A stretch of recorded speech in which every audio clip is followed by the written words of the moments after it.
Hello, everybody. Welcome to another episode of Quotable. I'm your host, Morgan. And I'm the co-host, Dutch. And I'm really looking forward to this one. Me too. It's a good one. It's definitely one of my top 25. Wait, we only had 25 movies on the list. Oh. Well, that narrows it down. Well, it made the cut, and that's what matters. The 1942 classic, I Love You, Man. I love you too, but which one are we doing? Well, I'm lost. I don't... No, it's Paul Rudd, Jason Segel. Yeah, Steven Seagal's son. I like it. Yes. Rashida Jones. Mike Lowry. Oh, God. Rashida Jones. Sorry. I just got lost in her eyes. Yeah, heaven. Yes, she's very pretty. Not bad. That's all. Oh, man. Different character for her. I mean, she was in The Office. Yeah, for a little bit. And then Parks and Rec. Yeah. Actually, not really much of a stretch. No. I mean, she went from playing someone that could sell paper to someone that was a nurse. It's very versatile. Yes. That's the entire spectrum right there. You better believe it. So what makes this movie so funny? Everything? Besides that. No, I mean, I think Paul Rudd does a really good job of just being awkward around people. He does, and I honestly believed that he probably had no friends before he did this movie. I firmly believe that was his life. It's very possible. Yeah, and I'm probably completely off. I don't know, because he seems like such a great guy. He seems like a very likable person. Yes. Just in general. And I really get the impression that when he does any movie, he's just being himself. With an exception of, I think, Anchorman. Yeah. But who knows? I mean, that might be an extension of his personality. It could be. Yeah. I mean, who knows? I like the confidence, yeah. But it's the only, every other movie, he's just like, yep, he's just being cool guy. Cool guy Paul. That's what makes a good actor. So, I mean, I think a lot of people call this a bromance, like a bromantic comedy. Yeah, and honestly, I can't think of one that came before it, so this might be the original bromantic movie. It's very possible. Yeah, let's see, I'm coming up short on it because I don't. The Green Hornet? Nope. Yeah, nah. I can't think of a bromance movie before this. But it is a very realistic concept because there are guys who don't have a ton of close friends. Yeah, I mean, I have very few people that I consider friends in my life. I have people that I know and people that I'm like, oh, hey, he's my buddy, but I'm not going to invite him to my wedding. Yeah, exactly. So, I mean, I only have 2 or 3 close personal friends. I have Drew, our technician, and Hank Mark Dukas. I knew you were going to go there, and I'm glad you did. And, of course, Hank Mardukas. Yep. I like when they're sitting at the table. He's like, "What? Robbie's one of your best friend?" He's like, and then he's like, "What's up?" But it is an interesting concept for a movie where you're getting engaged, and then you realize that the wedding party is going to be very one-sided for sure. Very one-sided. And the defining line in this movie was when he realizes this, and he's like, God, I need to find some fucking friends. Yeah. Well, I mean, right before that, his fiance is like, I really think that his best friend is his mom. It's really, really messed up. I know it is. But I mean, it has to be a smack in the face.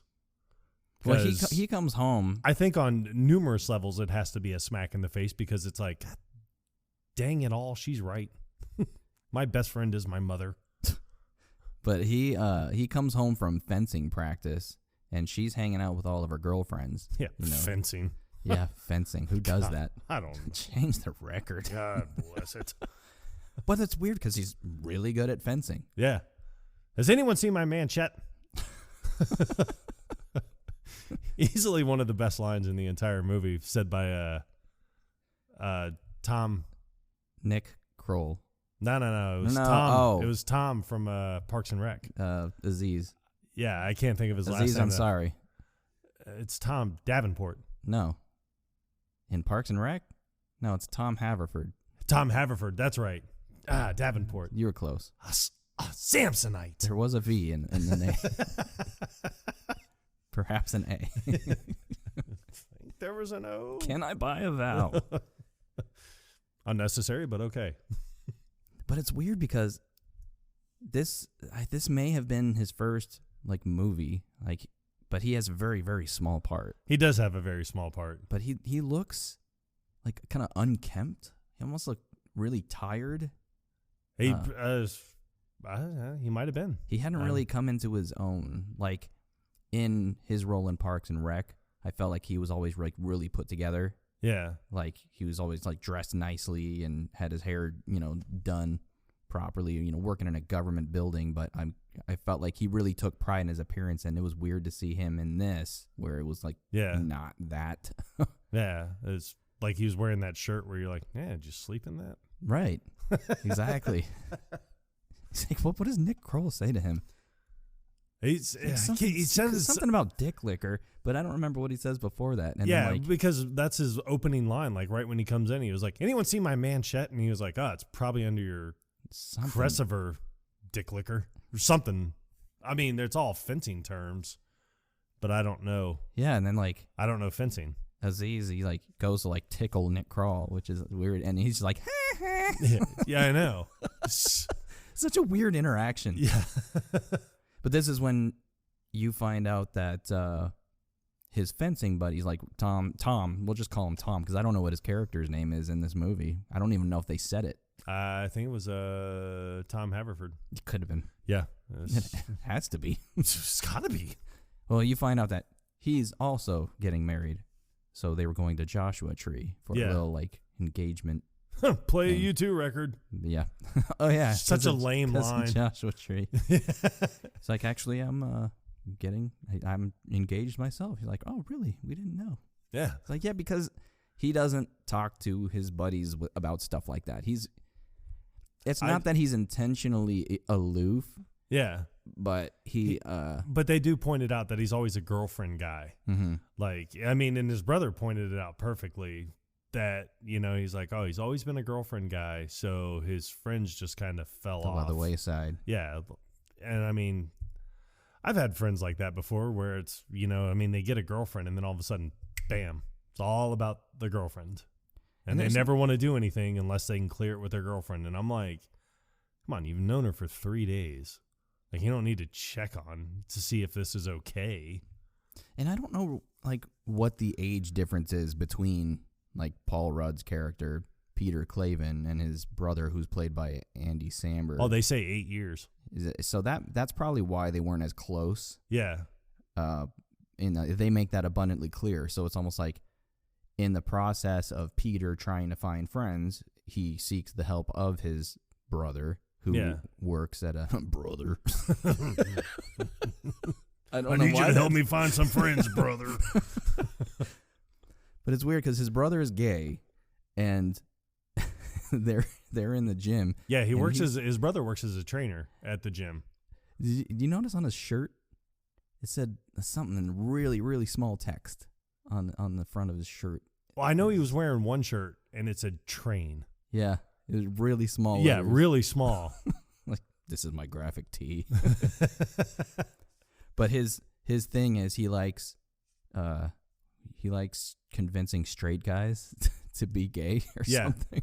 Well, it's funny because he was like, oh no, because he tells Peter, he was like, oh, yeah, no. He's like, it's easy to hook up with a gay guy. He was like, but straight guys, I like to challenge myself. Yeah, so it shows him going to help this guy who's doing bench pressing. Yeah, and he's kind of struggling a little bit, and he's like, no, come on, brother, push it. He's like, you got it. He's like, I'm just pinkies. Pinkies only, pinkies only. Yeah, he's like, that was all you. Yeah. And then he was like, good set, brother, good set. And he stands up, and he was like, oh, thanks. Yeah, he's like, I'll see you around. And he's like, hope so. I hope so. As he walks away, he looks at Peter like, all right. See? Yep. Like, what the hell just happened here? Yeah. And he asks him, he's like, come on. I was like, that guy was totally flirting with you. And he's like, yeah, did you see the wedding ring? Straight as an arrow. But yeah, Robbie's like, he's like, this is great. We're gonna help you find some friends. And then he's like, he's got this weird high voiced guy who's been in a lot of other movies. Yeah, I can't think of his name. Never as a star. No, but they go to the soccer game, the Galaxy. Yeah. And what's funny is I never noticed until yesterday. I think the second time that I watched it yesterday, is his brother's telling him, he's like, oh no, my brother's a great guy. It's like, you know, he's funny, he's down to earth. He was like, but I mean, if you take him somewhere, I'll give you 5 free sessions. And it's funny because you don't hear him talk at this point. He just nods his head. Yeah. So you don't know about the high voice thing yet. Oh, God. But yeah, it cuts to them at the soccer game, and then he's standing up trying to get the crowd going. Like, here we go, Galaxy. Here we go. I know, but every time he says it, there's always a different word that's emphasized. Yeah. So it's like the first time he's like, here we go, Galaxy. Here we go. Here we go, Galaxy. Here we go. It's like, what? It's like, come on. Just people in the crowd, shut the fuck up. Yeah. And then he just tries to fight him, which and it's funny because I like Peter's like, all right, they're starting to get upset. Mm-hmm. It's like telling this guy, hey, shut up. You're supposed to be here to make friends, and you're immediately backing everyone else. It's pretty bad. Yes. But in the movie, Peter plays a realtor, and he is trying to sell Lou Ferrigno's estate. Yes. Because he wants to move to like Jackson Hole or some shit. And so far, he's not having any luck. And one thing that you find out about Peter is he doesn't really lack. I can't say he doesn't. He lacks the confidence. It's just he doesn't market himself very well. Yeah, and I think it's pointed out later that he doesn't market himself well because of his lack of confidence. Whereas, you know, I mean, he meets Sydney, comes out of his shell, but he only comes out of his shell when they're chilling out in the man cave. The chill station. Yeah, the chill station. So. But yeah, he goes out on a couple he meets this old guy. He's like pushing 90. Yeah. But he's got like a picture of some dude that looks like he's 35. Right. And he was like, oh, yeah, no, that picture was taken a few years ago. He's like, when did you start using the internet? It's 3-4 years ago. Like, well, you've mastered it. Well, you know it now. It's funny, the guy in the picture almost looks like Johnny Knoxville a little bit. It does. What I think is really funny is later on in the movie when he's looking for people for his wedding party. And he is like, hey, yeah, what are you doing June 30th? Do you have any plans? And the guy's like, I'm 90 years old. He's like, what kind of fucking plans would I have? 89 years old. Yeah. And then he starts eating his peas. Yeah. Who goes to a restaurant and orders peas? For fuck's sake. That guy. Clearly. It's the most random selection of groomsmen ever. I know. Peter, could you mash up these peas? I can't have anything solid.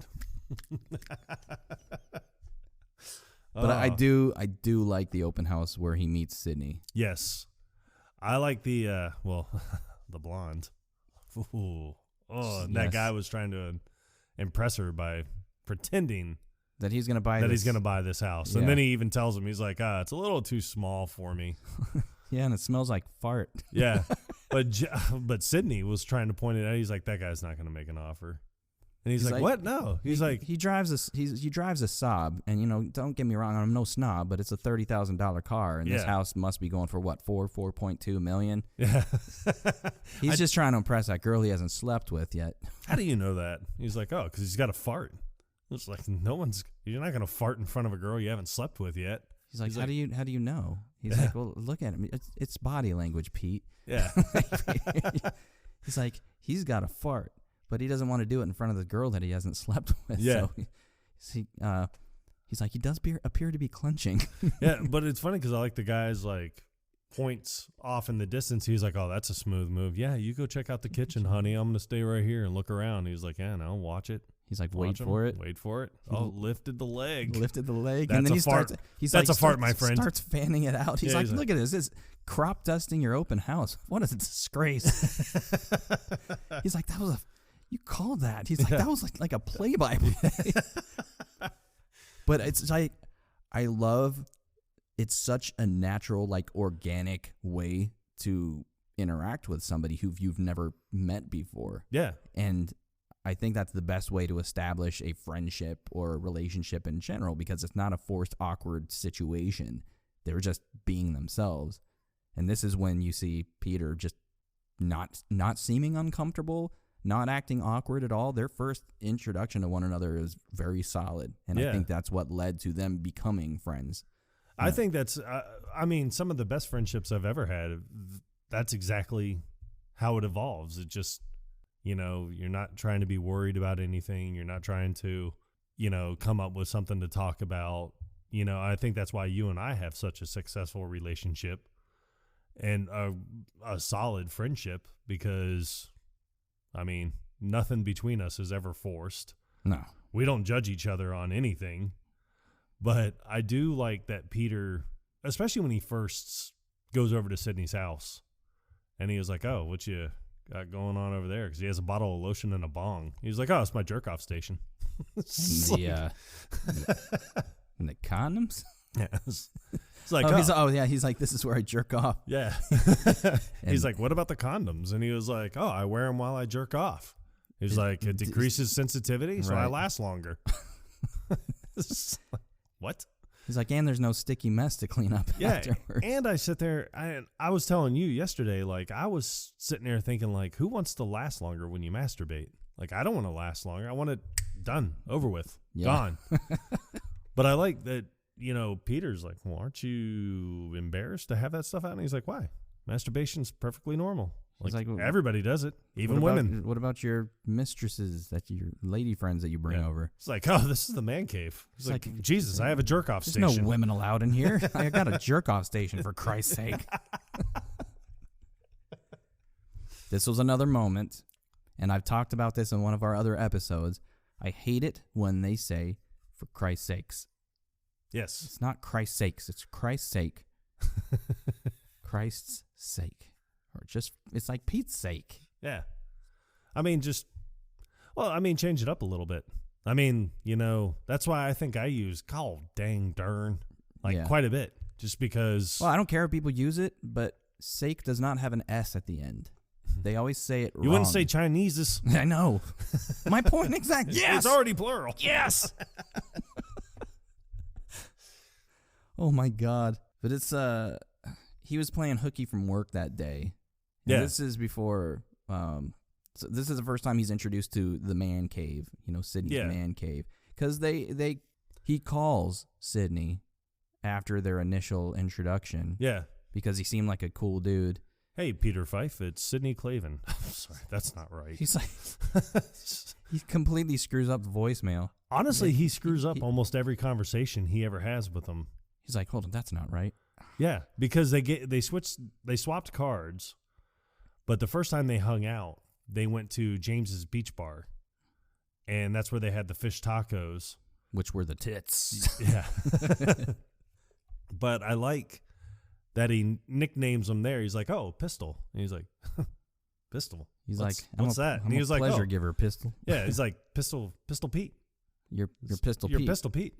So he's like, oh, okay. But then when they're leaving, he was like, all right, see you later, Jobin. It's like, what?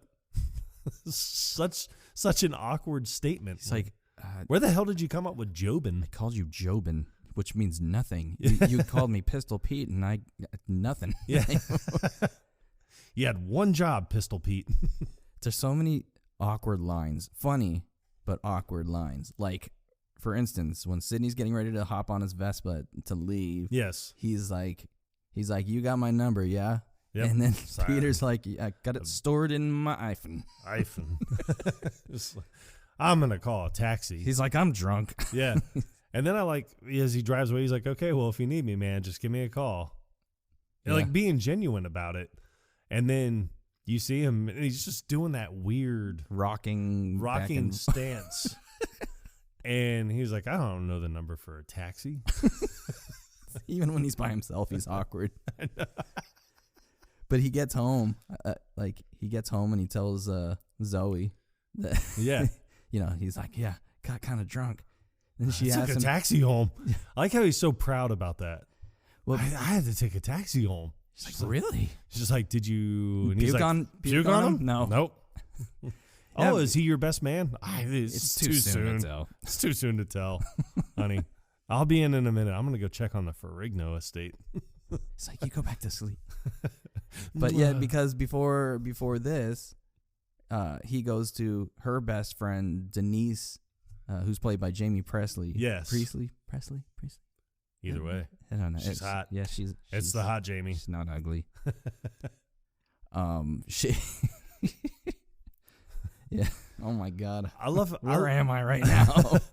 Well, I think you were about to talk about the poker night. Yeah. And the husband, Brad? Jon Favreau. Yeah. Brad, I think is his name in the movie. Probably. Plays. And it's such an asshole. I know, but it's so funny because he seems like he's such a funny guy to hang around with. He probably seems like one of those guys that's just very, very cool to be around, funny, nice, but he plays such a dick in this movie. And he treats his wife like shit, which is really funny, but you find out like she treats him just as equally like shit. Because the part when she was like, oh, yeah, no, he's always having his guys thing. And she was like, and I don't feel guilty about hanging out with you girls. Like, that's the best part of my Friday nights or whatever she says. And she was like, oh, he's always got poker night. And they go to Vegas for a guys weekend. And then one other lady's like, Vegas? Like, aren't you afraid he's going to cheat on you? And she was like, please, he's 40 pounds overweight with a Jew fro and a small dick. Such a great line. It is such a great line. But yeah, when Peter's there, he's not used to like pounding a bunch of beers and stuff. No. And he ends up projectile vomiting all over Brad. But I like before in Jamie Priestley's like, no. It's like, no, that is her fiance. So you are going to let him play poker. He's like, fine, but later we're going to do it with the lights on. And she's like, oh, fine. It's like, yeah, just like in Jamaica all night. But somehow they make that work. That constant tension between the two of them. Yeah. It's like they constantly fight, and then they have like intense makeup sex. Yep. And you find out that it's loud, and she's got to get out of there. But it's like funny after that night, and he's talking to Zoe about it. Yeah. He's like, yeah, I projectile. She's like, that's a thing. Yeah. That's a real thing. She was like, yeah, no, Denise told me. Oh, so funny. So funny. And I mean, I don't know. I mean, I could probably see myself being like that because just chugging a beer, slamming it down, then they do the boat thing around and it comes right back to you and you have to chug another beer. I mean, that's a lot of beer to take in. And those are big like mugs that they were drinking out of too. So, I mean, I wouldn't say that I would projectile vomit, but I think it would be one of those things where it's like vomiting is in my immediate future. Mm-hmm. I'm going to have to go to the restroom, sir. I will be right back. Have you ever seen the movie The Purge?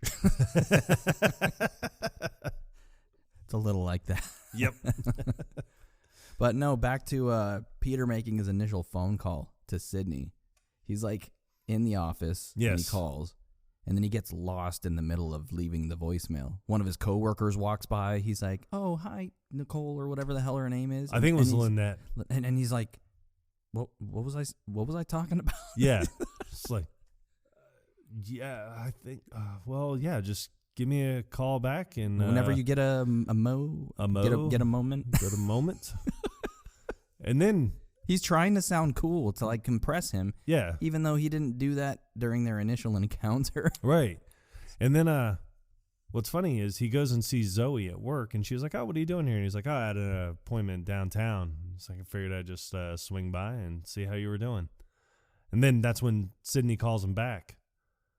And he answers, and he was like, "Hey, I was like, what's going on?" And he was like, "Oh, nothing." And he was like, "How about James Beach Bar at 5?" And he was like, yeah, I can do that. And he was like, "I will see you then. And if not, I'll see you on another time." See you there, or I'll see you on another time. Like, no, I don't think he says it then. I think he says it. That's later on at the office. This time when he says, "I'll see you in a jiff." Oh, yeah, see you in a jiff. He was like, and he hangs up, and she was like, "What did you just say?" And he was like, "See you in a jiff." I've never said "see you in a jiff." Peter, you're all flustered. Who was that? That's right. It was when he was walking his dog, and he was like, "Yeah, I will see you then, or I will see you on another time." He's like, "Okay, I'm confused. Are you coming or not?" And he's like, "Yeah, I'll be there." Yeah, that's when they met at the Venice Boardwalk. Yeah, and despite that joke, I still want to hang out. Sydney comes to meet him at the office, and Peter's on the phone with Lou Ferrigno. Yeah, and he's bitching about the sandwiches that he serves at the Listen, open nobody houses. wants your fucking paninis. Yes, I understand. It's an open house and not a deli. You're trying to sell your home, not a panini. Hey, don't make him mad. You wouldn't like him when he's angry. Yeah, you won't like him when he's angry. Pops up over the top of the cubicle. Dude, his coworker Terry. Tevin. Tevin Downey. That's it. He's always played some kind of douchey kind of dude. Yeah. But he is, oh God, he plays funny. He plays it well, and it is funny. Yeah. He is hysterical. But what's your urinal cake situation? He's like, do you use them? Yeah, it's like, yeah, when I'm at a restaurant. Oh yeah, he's like, what about my urinal cake situation? Yeah. Do you use them? Yeah. He's like, hey, go to any P.F. Chang's, any Applebee's, anywhere. He's like, you'll see my face on a urinal cake. And he's like, people will come up to me and be like, hey, don't I know you from somewhere? And he'd be like, yeah, you pissed on my face, friend.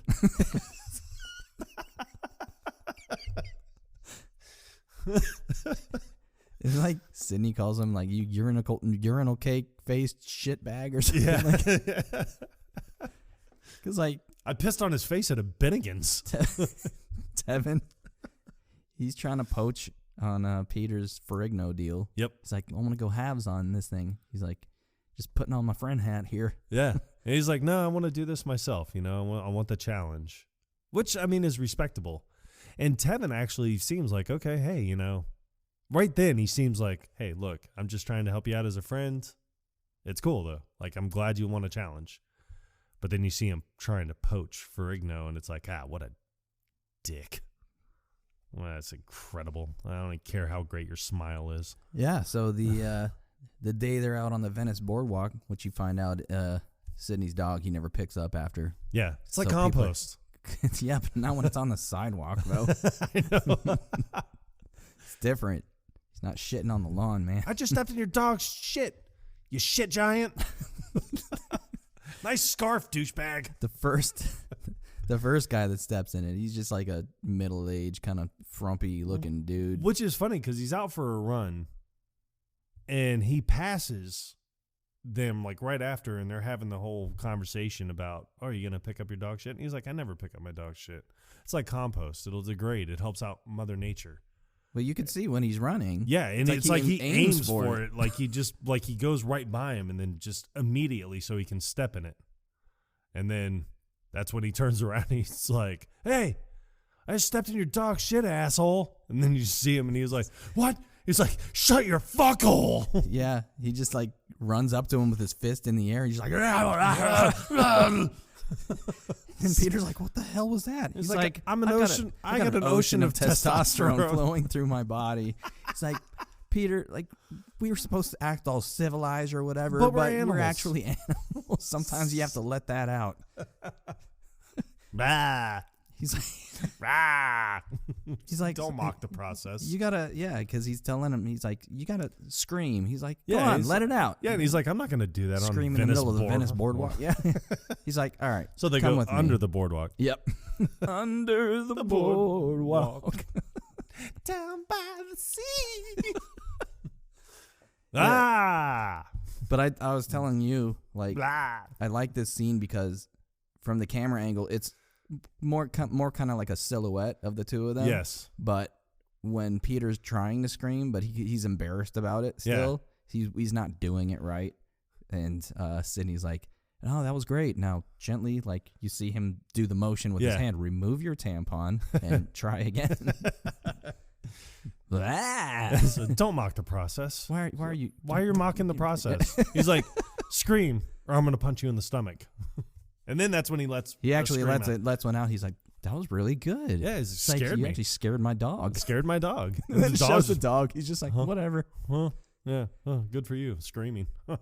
He's like, this is your dog. Yeah, he's a puggle. He's the cutest thing ever. Yeah. He's like, what's his name? Anwar Sadat. Yeah. He's like named after Anwar Sadat. Why? The because Egyptian president. Because you like his policies, or no? They look exactly alike. They really do. Because later, I think when they're jamming, having one of their jam sessions, like he looks over and sees Anwar Sadat's picture hanging on the wall, and he looks down at the dog. They look exactly alike. Yeah, I think this is when they broke up. Yeah. I think it was around that time. So funny. So funny. But yeah, when Peter goes to Sydney's man cave for the first time. Yeah. Like there was a lady leaving. No, that was like the second or third time. I know it was after he met Haley. And because he met Haley at the reception, the engagement dinner. And I'm good. And then the next day. You didn't ask, but yeah, I'm good. But afterwards, that's when he goes over to his place again, and that lady's leaving. He was like, "Ooh, she is hot," and he's like, "Yeah, I fucked her." No, but like when he goes to the man cave for the first time, and he's walking through the alley, to the back of the house or the back of the property. He's like, "You remember Marlena?" He's like, "Hey, Lanish." Yeah, the Vespa. He's trying to. Peter's got this thing, like Sydney gave him a complex, and now he wants to give nicknames to everything. Yes. Just because he wants to impress Sydney. And this is before he finds out that they're both in a rush. And this plays a huge part in their relationship developing. Yes. Because Peter kind of gets to let loose and show a different side of him that he doesn't normally let other people see. Yeah, and he loves Rush. And like fast-paced rock? No, the band Rush. But I do like it when he says, "Oh yeah, no, Rush is the greatest band in the world." And he's like, "Yeah, how about in the world?" No, he's like, of all time. Of all time. Yeah, but how about of all time? What? All time. Sydney's reactions, it's like, because it's like he knows that he's trying. Yeah. But he's trying too hard. Yeah. Sydney just kind of lets it go because he doesn't want him to be embarrassed about it. He just kind of laughs to himself. Yeah. I do like the looks that he always gives him. Mm-hmm. Like he was like, "Oh yeah, no, Rush is the greatest band of all time." He's like, "Yeah, but how about of all time?" And he's like, "What?" It's like, "Oh, okay." He just said that, but all right. Let it slide. But I think we should take a commercial break, and then when we come back, we'll tell you how he smacks the bass. Slap it up, yes. Slap it up, yes. All right, we'll be right back. Spadudios. And just like that, we're back. Yeah, we're back. We're bad. You're black. I'm mad. What? Sorry, that was the wrong movie. We'll get to that one eventually. Dutch is over there doing lame-o things. It's not me, it's my iPhone. Yep. Got you stored in my iPhone. So there are, a lot of interactions between Sydney and Pete where they're figuring things out about one another. Yeah. Sydney has a tendency to get people to open up to him. So he asks Peter a lot of personal questions, especially when they're at the taco place, the beach bar. Yeah, he's like, "I'm not going to talk to you about this." Okay, so really here's personal. The skinny. It's funny because that's how it is. It's just like, no, that's really personal. Like, I'm not going to talk to you about that. And then immediately, like right after, he's like, "All right, so here's the deal." okay, look, she doesn't like, doing certain things, and he was like, oh, anal. He's like, no, he's like, oral. what? Like, what? No, but the way he says it though, she doesn't like to, and then Sydney's like, put it in the tush. Yeah. he's like, what? He's like, no. What? No. Doesn't always like going down. Like oral sex. She doesn't like to put it in the mouth. Yeah. I do like when they're at the fish taco place and the guy comes up and he was like, excuse me, are you guys almost done? And then Peter's like, yeah, I got to get out of here. He's like, oh, no, we're going to get dinner.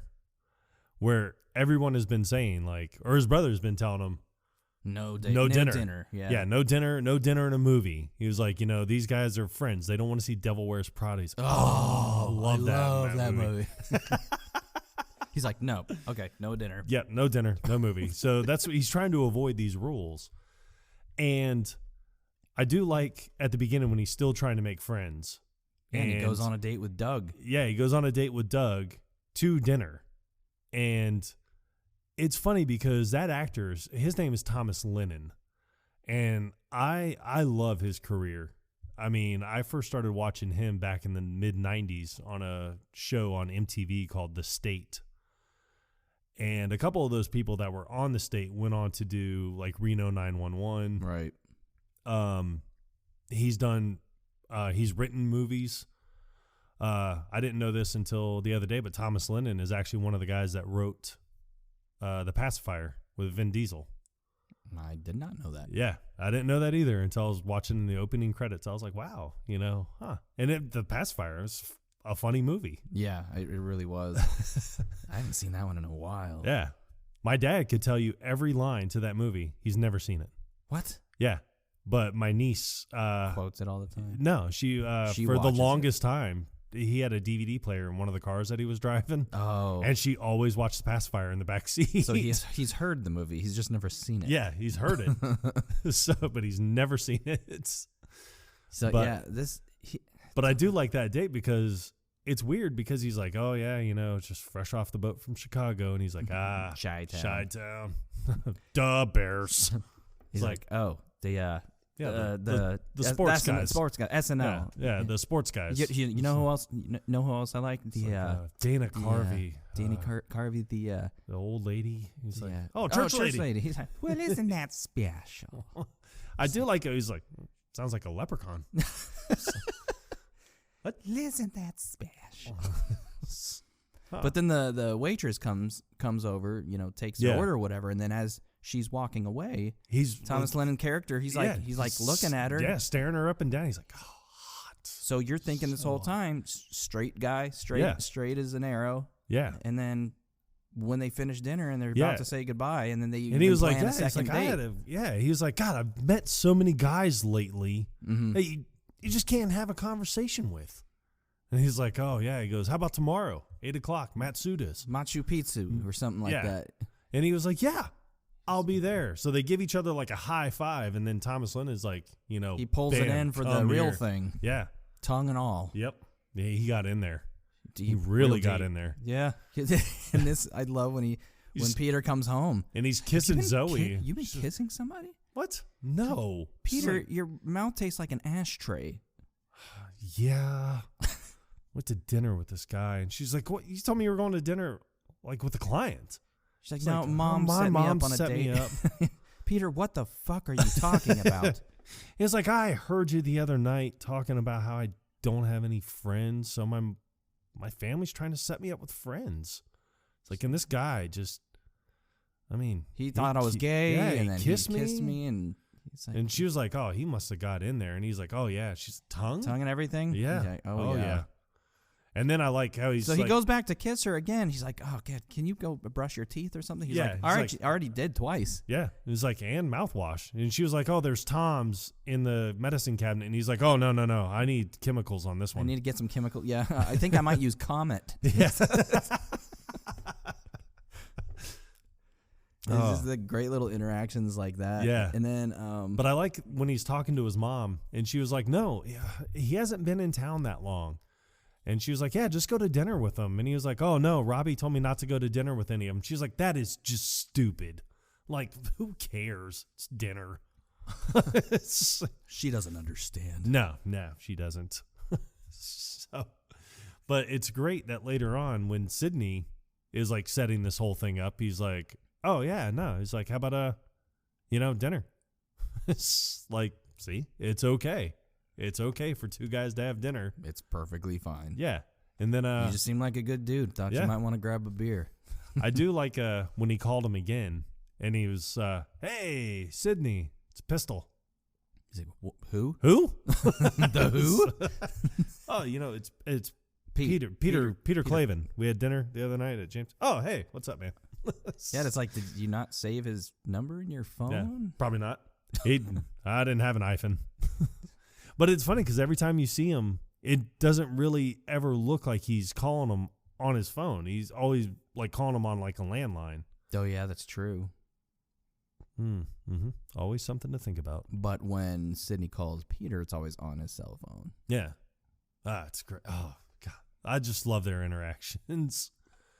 And then I think the whole time, and it's funny because like every time you see Sydney, he's always just at home. Looks like he's never doing anything. Ever. Yeah. But he's a pretty successful investor. Yep. Self-proclaimed. Yeah. But speaking of the whole Sydney getting Peter to open up, when they're sitting down in the man cave that one time, he says, when they talked about the jerk-off station, he's like, well, when was the last time you did it? He's like, how do you get me to talk to you about these things? He's like, come on. Yeah, come on. Come on. Look, I'm not going to talk to you about something personal. Come on. When was the last time? Okay, so it was last weekend. Zoe went out to such and such with her girlfriends. The Pasadena farmer's market, I think, and he was like, oh, it sounds delightful. He's like, so I did it then. He's like, what'd you use? Internet? DVD? He's like, no. Why do you get me to... Just, I'm not going to tell you what I used. Come on. Okay, it was a picture of Zoe in a bikini. He's like, this is fucking sick, man. Yeah. You can't jerk off to a picture of your own girlfriend? Ugh. What are we, savages? And then Peter's phone rings. He's like, somebody's ears were ringing. Yeah, he's like, yeah, she probably heard you talking about jerking off to her picture. And he says that after he answers the call. Oh, man. And then it was funny because he's like, oh, no, just playing a little hooky from work. Yeah. Nah, it's like, all right, well, I'll talk to you later. We're just in the chill station. Yeah, we're just chillaxing. And he hangs up and then he sits down. He's like, why'd you tell her you were playing hooky? It's like, well, I didn't want to lie to her. Yeah, and he was like, well, I mean, you don't really lie. He's like, well, look at you. You seem to be like the most honest person I've ever met. And he goes, yeah, but there are some things that I I don't talk about. Yeah, he's like, I never lie to women. Yeah. But there are certain things that I will not disclose to them. Yeah, and he was like, that seems like kind of the same thing. He was like, oh, okay, so you told her that you jerked off to her bikini picture? And he was like, well, no. He's like, case in point. There's this. I don't really see the distinction. But no, I love when they start jamming out and stuff. Yes. And they're in the garage and this guy, I'm guessing he'd probably out jogging or something, and he starts pounding on the door. It's like, shut the fuck up. Yeah. It's like, it's not like you're in your house. Yeah. Listening to them playing. I mean, maybe it was a neighbor or something that just came over. I don't know. I mean, I really wish that they would have touched on that a little bit more. Yeah, touched on that a little bit more, because it's like, I mean, if you're just a dude that's running around the block, just who gives a shit? Seeing if people are being annoying. Yeah, I mean, who cares? Doing lame-o things. Yeah. So that, and then I love that their progression of the friendship almost comes off as, two guys that had no idea that they were gay. That's kind of and they're not. And they're not at all. I mean, but that's kind of how it's like coming across, where you're like, oh, they're going to fall in love with each other. Yeah. And because they start getting along really well, really quickly. Yes. I like when they come home, it's like a cantaloupe with like cottage cheese in it or something. A pineapple. Or was it pineapple? Yeah, and he was like, they put it up to each other's just to see. He's like, nope, mine's long and narrow. Yours is short and fat. Yeah. But I do like it. He was like, I need to talk to you about something. He was like, please put down your delicious dessert or whatever. And he was just like, he sets it down. Yeah. Yeah. Still holding it. It's like, okay, why does he have to set it down to listen to yeah. this? And then I don't even remember what they talked about. It was like something so minute and stupid. Yeah, shit, man. I don't remember either. Yeah. No idea what they talked about, but it was just one of those things where it's like, oh, wow, weird. You'll find it. Yeah. But then what was and then when they're shopping for the tux. You got this image of yourself. You're just like straight laced. Yeah. You know, do-gooder or whatever. He's like, you can't. He's like, I've seen you let loose in the man cave. Yeah. He's like, I'm not gonna wear that, Sydney. It's blue. It's blue. We all see it. Blue. Yeah, and it's weird. Well, the whole time is like he's trying to take pictures of him. Yeah, but I think he's just going through his pictures on his phone because he asks. He's like, "Oh, this investment opportunity came up, and if you wanted to get in on it." And then he was like, "Oh, well, what is it?" He's like, "I can't tell you. It's confidential." It's confidential in nature. He's like, that's a lot of. He's like, how many? He says 8,000. Yeah. He's like, that's a lot of shekels. Yeah. A lot of quiche. A lot of quiche. A lot of cake. He's like, no. He's like, no, it's fine. No, I completely understand. Yeah. He's like, yeah, my funds are all tied up in equity or whatever. Yeah. And so finally he tells him, he's like, you know what? Yeah. And I mean, I guess you come to that realization where it's like, you would do anything to help out a friend. And especially a friend in need, which that kind of seems like what Sydney is. Like it doesn't seem like he's a bad guy, but at the same time, you're just kind of like, maybe he does need this money. Because you don't know if he's getting income. Yeah, because you sit there and look at it. You never see him working in the movie. Ever. He's either walking his dog somewhere and just letting him shit wherever he feels like. He's never dressed like he's doing anything important. Yeah. I mean, he's always wearing like a bathing suit with Ugg boots and a cardigan. Yeah, a t-shirt and a cardigan. It's like, okay, well, what exactly do you do? Because outside of the open house where he was wearing like a tweed coat. Yeah. But then you even see like when he exchanges business cards with Peter, it just says like Sydney Fife Investments. Yeah. It's like, that's it. Huh. All right. Seems a little shady. Yeah, very shady. Like, I mean, I used to have business cards. I had my name on it, and it was like American Psycho. Oh God, some of the best business cards I had. It makes me want to get a business card that just says the most random thing on it. Yeah. Oh, I had so many things on that business card. Like down on the bottom, it'd be like my slogan or whatever's. I have to return some videotapes. Mine would just say Morgan, and then underneath, does stuff. Here's my number.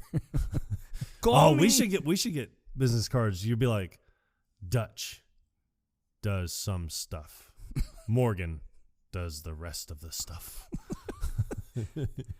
Every of the things. Yeah, but how about every of the things? Yeah. No, but sure, I'll snake a brewski. When you start questioning the friendship, and it's really when Zoe even starts questioning the friendship is when they go to the Rush concert. And what's great is that I guess you kind of look at it like it kind of comes up at a really bad time because he goes out golfing with Haley. And he always says, he was like, I'm not going to golf with a girl. After the engagement party. Yeah. They plan this double date. Yeah. And so they go out golfing and Haley like sucks at golf. Well, yeah. I mean, but she like literally slices one straight into his shin. Yeah. Yeah, and I just love that line where it's like, this is my nightmare. Yeah. He's like, motherfucker. Shit. Yeah. Throws his golf club on the ground, and he's just I didn't know my skin could bruise so quickly. But it's funny because they're playing golf, and you see the other guys that are waiting for their turn. Yeah. And ready to play. He's like, actually, no, there's things involved. He's like, they'll have to call the fire marshal. He's like, no, he's being an asshole. It's like, no, Peter's not being an asshole. He's like, we just gotta move. Just pick up and move. Yeah. And And she was like, no, because she needs to practice. Well, I'm kind of with the rate of play guys because, I mean, if you need the practice, that's why there are driving ranges. Yeah. So, try that first. Yeah. And, get comfortable with the game instead of just being like, well, I'm going to go out there and just play. Oh, have you ever played before? No. No, I haven't. Oh, so, I mean, but you watched it? No. Nope. Never watched it either. Never even heard of it. So, you know the concept of it? Nope. Not even a little. So it's like, go to the driving range. Honestly, tell you the truth. I mean, especially if you're trying to begin on that, just go play 18 holes at miniature golf. That's your level right yeah, there. Exactly. Be like, could be just as fun and not nearly as dangerous. Correct. Yep. Sorry this turned into a safety announcement, kids, but well, sometimes you have to have a PDA. Yep. PSA. Rate of play. Rate of play. PSA. Rate of play. Not PDA. Why can't it be both? Hey, hold my goddamn hand, man. Nah, so after it's all done, you see him walking up these stairs, Zoe and Peter, and he's carrying the golf clubs, and obviously she turns around, she's like, did you talk to him? He's like, no. And I'm sure that it's going to be one of those ones where it's like, well, did you talk to him about what an asshole he was on the golf course? Where Sydney, I don't think really was an asshole about it. No. I mean, he... Not at all. Yeah. And he even said, he was like, I'm not going to go play golf with the girl. Like, he made that abundantly clear. And then that's one of the things where it's like, oh, well, we're going to put you in that position. When he already said, I don't ever want to be like in that position. Yeah, he said it first, but after meeting Haley at the engagement party, he's like, all right, fine, I'll go along with it. Yeah, and he even said, he was like, oh, yeah, and no. He's like, nah, 5 minutes after I met her, she was talking about how she wants to get married and have kids. And you could already tell, like, that's not what he wants. No, because he admits it at the open house. He's like, I'm looking for a divorcee. Yeah, he was like, someone that's just, and it's like he never... It's like, not even just that, but he doesn't want anything steady. Right. He doesn't want a solid relationship. Yeah. He just wants, hey, I'm just going to have some fun. That's why I come to the open house. Food spread's usually pretty good. And, yeah. But like after Sydney gets Peter to open up to him, he has conversations with Zoe afterwards. That's usually stuff that they shouldn't be talking about necessarily. Yeah. And that's, during the engagement party. Which is freaking hysterical. Yes. Like, first of all, you got Denise and Brad or whatever the hell his name is. You said this was a drop-by. But I like... he gets to the bar so they can order a drink before they sit down for dinner and everything. And Denise is telling him, it's like, no, it's a fucking engagement party. And he's like a Belvedere on the rocks. And then she's talking in his ear, and he's like, and something with sour mix for her. But he's not even facing the bartender. No. He's like leaning back on it. It's like such an asshole. I know, he is. And then, like, I think right before they go to get a seat, he comes walking up to her, and he's like, smells like goddamn pet shop in here. He's like, you just got here, and you're already bitching? Yeah. And then while he's still standing at the bar, Peter walks up, and he's like, hey, man, he's like, do you play any instruments or anything? No. He's like, no. I don't play an instrument. He's like, oh like, yeah. But you have a piano in your house. Yeah, interior decorator put it there. It's like, because me and Sydney like jam out sometimes. We play bass or whatever. Let's slap at the bass. So I was gonna see if you might want to jam sometime. I'm gonna go check on the table. Yeah. It's like he wants nothing to do with this conversation. Yeah. He wants nothing to do with him, like period. Yeah. At all. And it's funny because like before the engagement party, he's like, who the fuck is Peter? Yeah. It's like, you've met him like 20 times. And it's funny because you see Peter like when he's driving, and he was like, no, it's like Zoe got engaged, and he was like, to who? He's like, Peter. And he's like, man, he's met me like 20 times. And then you hear Denise, and she was like, you've met him 20 times. Yeah. I've literally never met this guy. Yeah. No idea who you're talking about. It's like all of his friends are like douches. Yeah. I like when they're, because Zoe ends up walking out on Peter because, he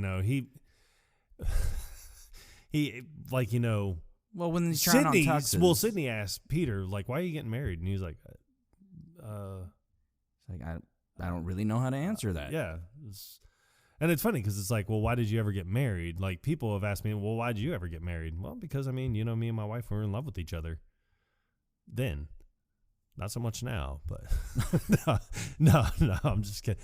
But it's just one of those things where it's like, and then the hesitation in Peter that speaks volumes, because it's like, why am I getting married? Like, wait a tick, like, then you start really looking at it, and he's almost like, no, none of this adds up. Yeah, where it's he like, never questioned it before. Yeah, he just did it without thinking about it. Yeah, I mean, he clearly loves her. Yeah, and he wants to marry her, but I guess being put on the spot.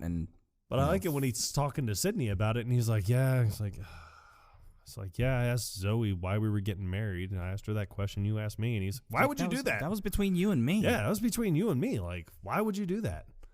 And then I do like, he's like, I'm so sick of your rules. This is when they have their little breakup thing. Yeah, and it's funny because the way that he's ending everything, he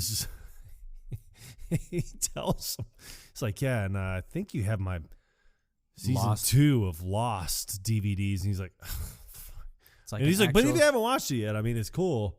He's like, Zoe hasn't seen them, and they really want to know what's in that tunnel or cave or whatever. The hatch. The hatch. That's right. See, I've never seen Lost, so I don't like. Yeah, I can't remember. Like, but before that whole part, like Sydney's like, I don't understand what's happening right now. Yeah, like because it's like a breakup. Yeah, it's like an actual breakup. Like, yeah, I got to get all my shit back from you now. Yeah, it's just best that we part ways. Which is funny because this is the second movie that I know of where Paul Rudd is involved in Lost somehow, because it was I Love You Man, and then This Is 40, his oldest daughter in that movie.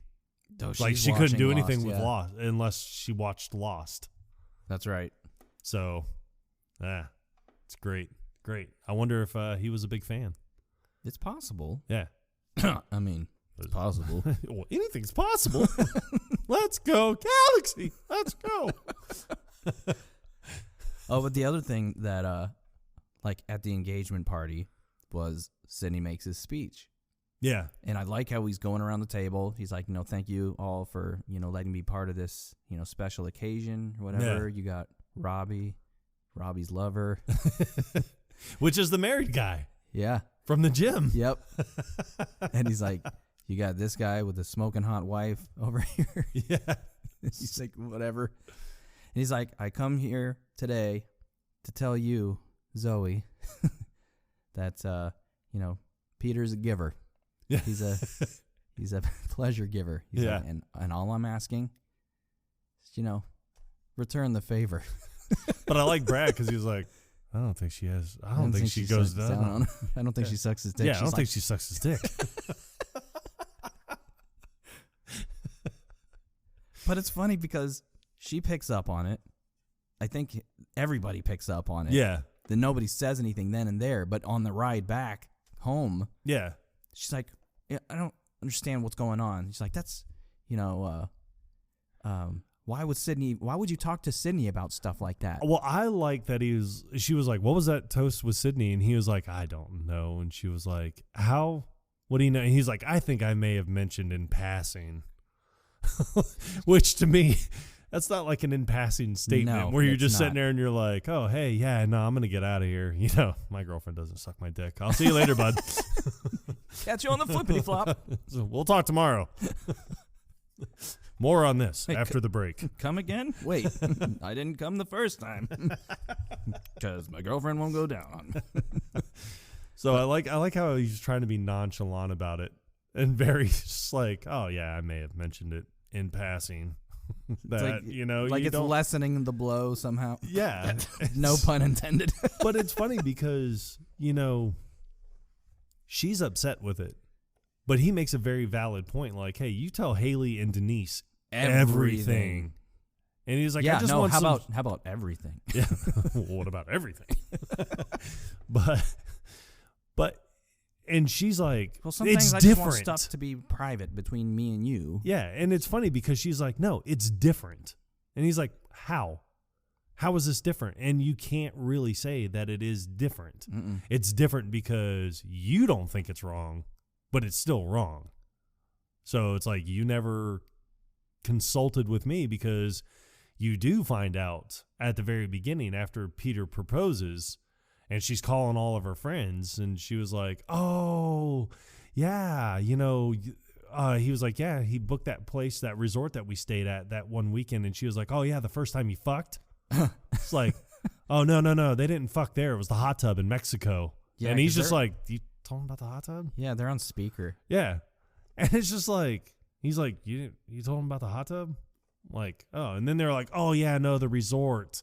Yeah, no, that's when you were on your period. Oh, God. And it's just like, oh, my God, like, seriously. This, like, yeah, it's pretty messed up. Yeah. But he never has any guy friends because, like you said at the beginning, you know, he's the girlfriend guy. Yeah. And it's funny because at the Jane's Beach Bar place, Sydney, one of the first things Sydney says to him after finding out that, he's like, no, I met Zoe like the day after I broke up with my prior girlfriend. Yeah, he's like, oh, no lag between the vads. He's like, what? Huh? No lag time between vaginas. He's like, oh, yeah, no. He's like, well, it's not like I planned it that way. You don't have to defend yourself. Yeah, exactly. But I mean, it is one of those things where it's like, yeah, I mean, that's exactly how, and you find out like that's exactly how Peter has been like his entire life. It just seems, and then it's real funny because when he's at dinner with his family after him and Zoe, like, you know, they announced their engagement and everything, he was like, what's the big deal? I had a lot of girlfriends. So what? And it's just like, I don't know if that's something I would ever say around another girl. Just be like, oh, yeah, no. Like, I wouldn't go home and tell my wife, be like, well, before you, I mean, I was knee deep in pussy. Mm-hmm. I mean, and you know what's weird? One thing that I noticed is when they first get to the restaurant, yeah, you hear Zoe say to the manager, Mr. Chu, I think was his name, it's like, oh, we wouldn't have this anywhere else. But this was the place that Peter would always take his girlfriends. Yeah. But it makes it seem like Zoe's the one that frequents this restaurant. So exactly. I don't know if that was just a continuity error or if maybe they both happen to frequent this restaurant. Maybe they took all their dates to Mr. Chu's Funhouse of Asian Cuisine. They're both guilty parties. Oh, dude, when they're sitting at the dinner table at Peter's parents' house. Yes. And you find out that his dad, you know, that Robbie's his best friend. Yeah. And Hank Mardukas. But he's saying that he makes a comment. Peter's dad makes a comment about him, you know, developing at an early age. Yeah. He's like, what? He's like, he had a Speedo full of Brillo. Yeah. Brillo. Yeah. And he was like, God, it's like he had a bush, like a Serbian man in his 40s. He's like, what? He had a Speedo full of Brillo. It's so awkward. I love J.K. Simmons. I think he's hysterical. In everything. Yeah. But I even made him an honorary gay.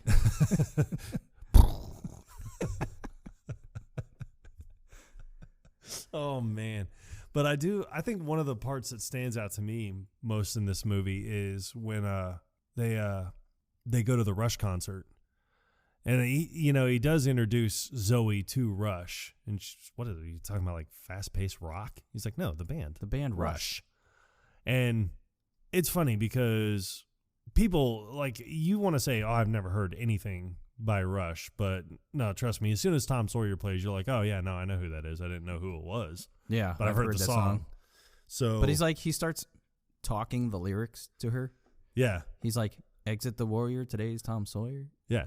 But he doesn't say Sawyer. He says Soy. Today's Tom Sawyer. Nah. No. And everybody's gone through this where you try to play a song to somebody on a laptop. Rushified. You ready for Neil Peart all up in you? It's like, no. So they're listening to it on the laptop, and he's like, oh, it's so much better on big speakers. I can see that. Yeah. But they go to the Rush concert, and what's funny is when after the golf, as soon as they walk in the door, his phone rings. He's like, yeah, hello? And he's like, hey, what are you doing tonight? And he's like, I literally just left you a half hour ago. He's like, dude, man. It's like the originals are going to be back together tonight at the Avalon. Well, I haven't seen them since the what did he say? I can't remember what tour. He's like, can I invite Zoe? Yeah. So she goes, which, I mean, you get to see Rush in concert. You're doing something that your boyfriend loves, but then he wants to include you, but then all of a sudden you get there and then you don't exist. Yeah, and they're licking each other's bases. And she's just sitting there staring, and I'm like, what the fuck? It's like, there was tons of dudes that licking each other's bases. Yeah. We were just going over the set list. Which doesn't do anything for his argument. Yeah, but it's so funny because, I mean, like, I'm really weirded out about what's going on between you two. Sydney puts Peter up on his shoulders, and then he puts his shirt up. Yeah, he puts his shirt up over his head, and it's just like Beavis. Yeah, you're like, why? Because he's slapping the BS. Gotta slap the BS. Dude, that whole scene is great. He's like, oh, you play an instrument? He's like, yeah, I played bass in high school jazz band. Yeah. Or whatever. And then, so he's like, when they're listening to Rush, he starts doing the bass. Yeah. He's like, you play bass up here? He's like, no, when I actually play, I play down here, but air bass works better up here. Yeah. He's like, slappity bass. Slappity bass. He's like, what are you, like a leprechaun? He's like, why does everything I do sound like a leprechaun? She's like, I don't know. She's like, no, I was trying to do a reggae guy. It's like, oh, she's like, big time. He's like, big time. Slap at the bass. He's like, slap at the bass. He's like, no, that sounds like Borat. And then he just slap at the bass. I like how she tells him to stop. He's like, okay. Slap at the bass. That looked like an actual genuine laugh from her too. It did look like an actual, I don't think she was expecting that. That was such a great scene. And there's some other random scenes. Like, you get to meet a couple of Sydney's friends. Yes. Like the guys that they went on the day hike with. Yeah. And it's like he's friends with a couple of like really nerdy dudes that look like they just rolled out of bed and walked out. Well, what's really funny is when they're like, oh, how'd you meet Sydney? And he was like, oh, we've known each other forever. He's one of the best nights, though, is when we all dropped acid and he made us watch the news. And then you see Sydney and he was like, hey, that night was magical or something. Something like that. Yeah. It's like of all things you could do. Yeah. Let's drop acid. Yeah, let's drop acid and watch the news. We're going to stay informed. But, his friends, like the one, he's like, we're going to watch Mr. Megorium's Wonder Emporium. Yeah. And it's like multiple times. And then the other guy, he's like, I got to go grade some papers.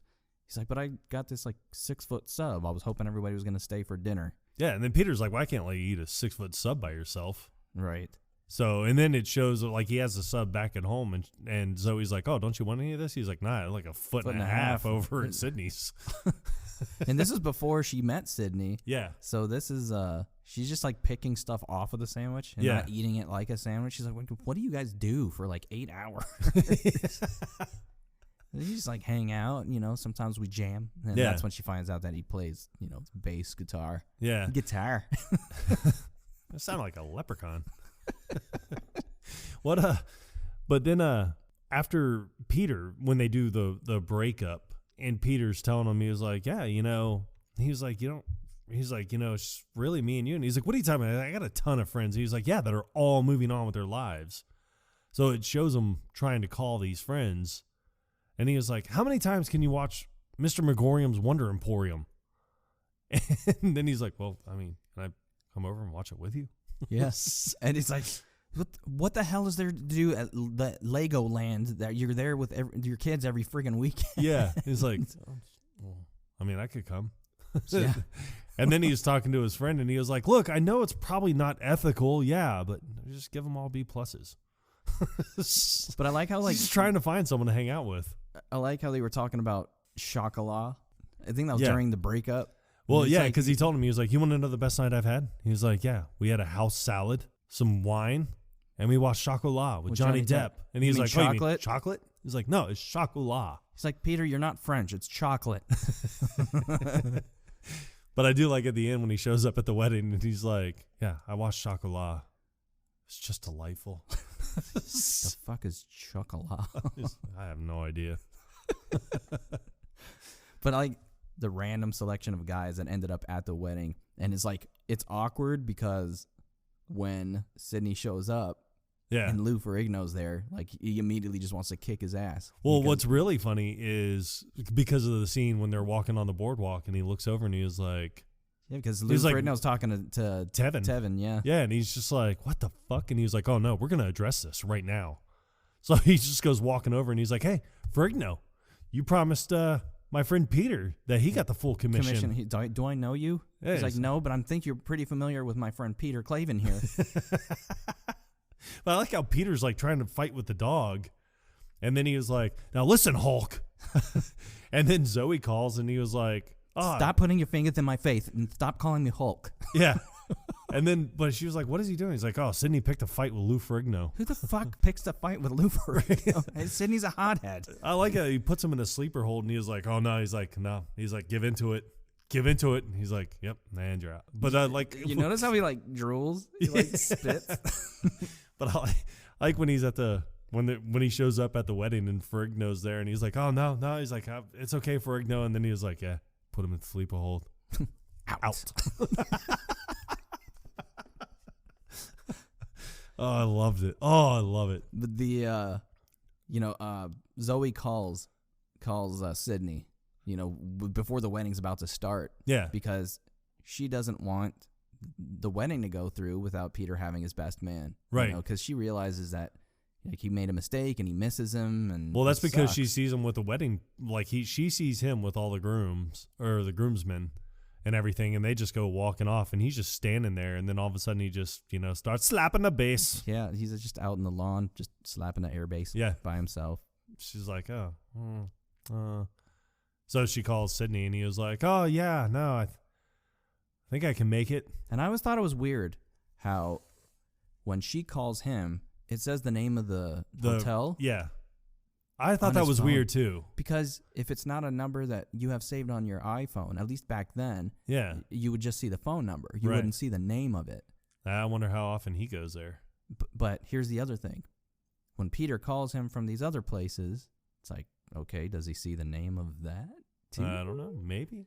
But if it doesn't come up as Pistol, he probably wouldn't know. So there goes that theory, at least.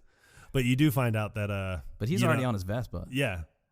And the $8,000 that Sydney took from him was for billboards all around the town. Here's my thing.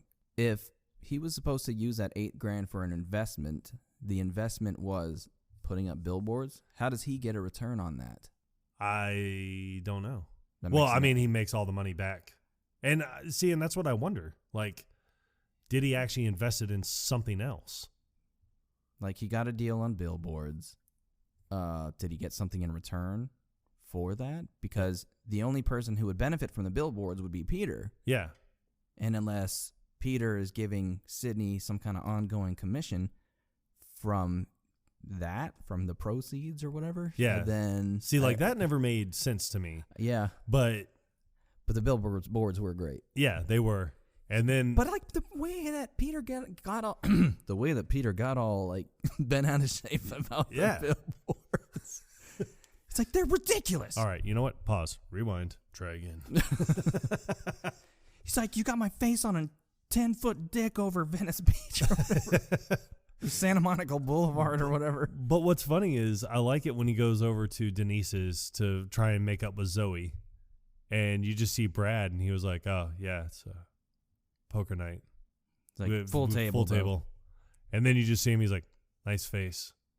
He's like, "Oh, the billboards." Yeah. He's like, "Oh, thanks." He's like, "The billboards." He's like, "Oh yeah." Sydney, I don't give a shit. Yeah, he just walks off.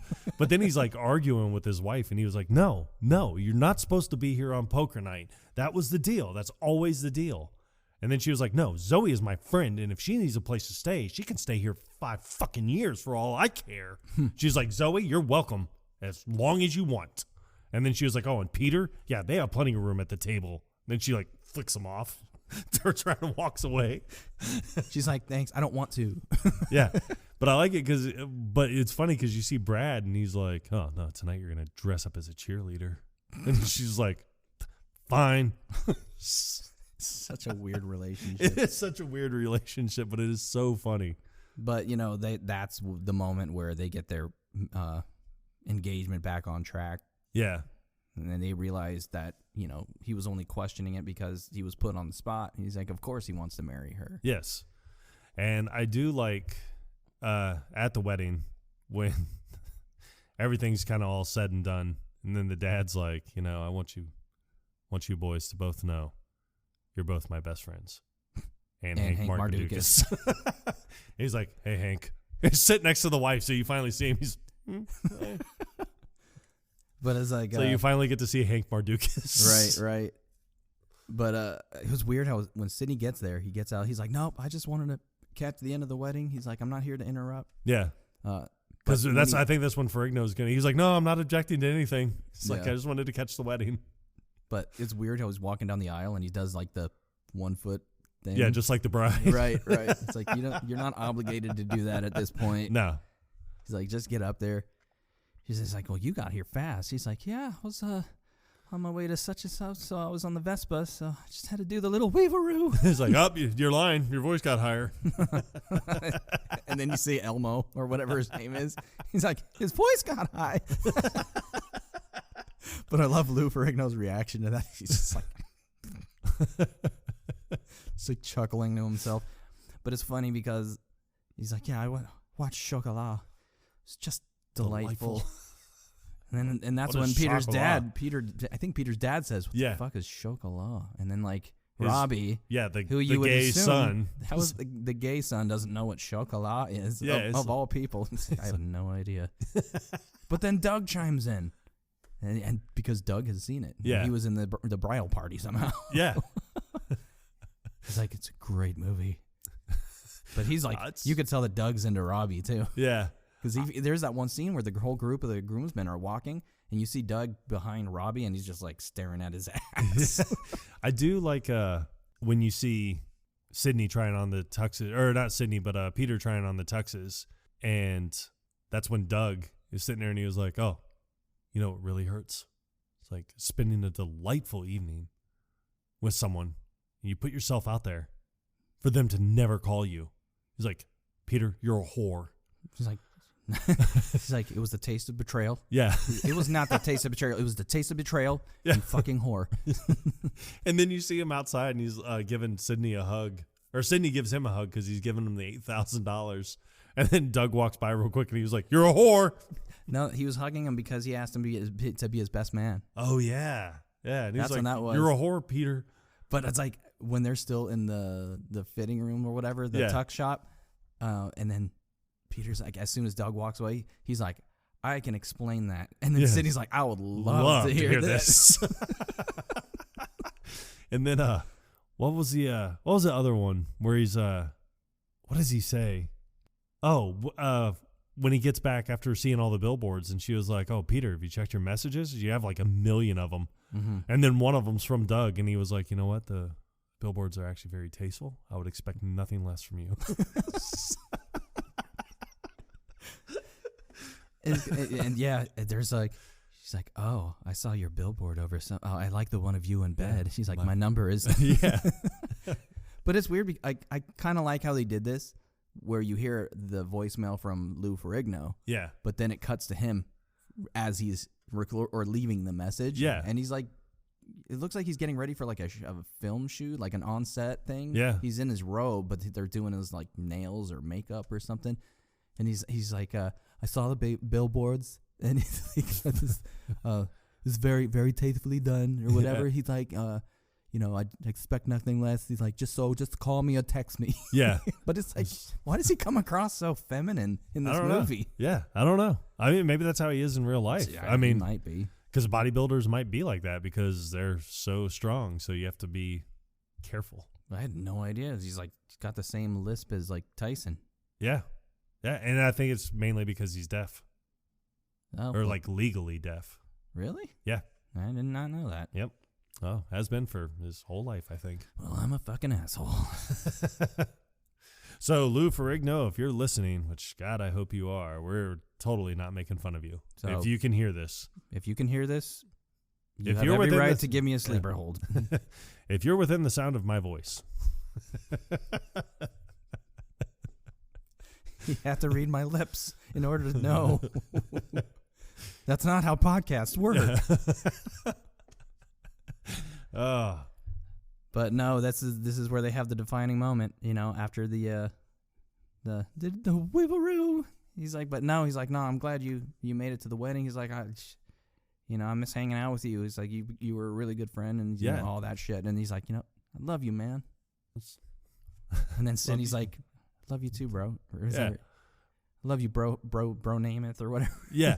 And then it's funny because like they go on for an exceptionally long amount of time. And then finally the pastor's just like, yeah, so we can get back to this. Yeah. He's like, where do you have to be? Love you, potato chip. Love you, protein shake. Yep. Love you too, Theodore Roosevelt. Love you, bro, Montana. Love you, chicken bro mean. Love you, bro camel. I don't think I can top that one. But that is I love you, man. And I love you too. All right. Yeah, how about I love you too? Yeah, but what about I love you too? Come on.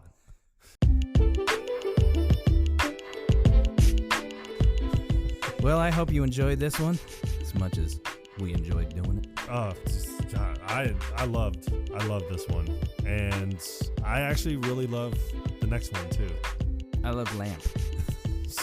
Do you really love the lamp, or are you just saying it because you saw it? I love lamp. Nah. So the next one, the only clue that I'm going to give away for this one is maximum effort.